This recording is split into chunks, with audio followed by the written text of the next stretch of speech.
Hello everyone, మీరు ఇంట్లోనే crispy and juicy chicken లాలీపాప్ని ఎలా చేసుకోవాలో చూద్దామా? ఆలస్యం ఎందుకు? ముందు చికెన్ తీసుకొని కావాల్సిన మసాలాలని అన్నీ కలిపి మ్యారినేట్ చేసుకోండి. తర్వాత ముందుగా వేడి చేసుకున్న ఆయిల్లో లాలీపాప్ని వేసి బాగా ఫ్రై చేసుకోవాలి. బాగా ఫ్రై అయిన చికెన్ లాలీపాప్స్ని ఇలా మంచిగా డెకరేట్ చేసుకోండి. అంతే. ఇప్పుడు మా అమ్మాయిని పిలిచి టేస్ట్ చేయమందాం. పిన్ని మంచిగా డ్రెస్సింగ్ చేసావు. చూస్తుంటేనే టెంప్ట్ అయిపోతుంది. ఓకే, టేస్ట్ చేయవా? టేస్ట్ చేయనా?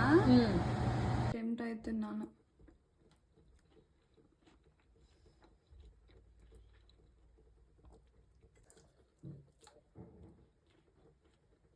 బాగుంది, ఆయిల్ లేకుండా.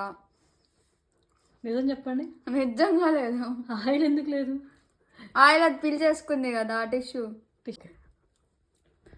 బాగుంది. ఓకే, లోపల కూడా మంచిగా ఉడికింది చూడు. ఇంకొకసారి తినేసి మాకు చూపించి.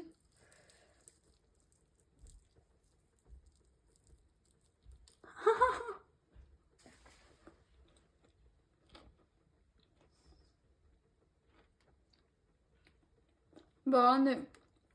ఓకే, ఇంకేం చెప్పు. బాగుంది బాగుంది బాగుంది అని తప్పితే ఇంకేం మాటలు రా అట్లా చెప్పడానికి. ఓకే చికెన్ ఎంజాయ్ చేస్తున్నా. ఓకే ఓకే ఈ మొత్తం నేను తినేస్తానేమో.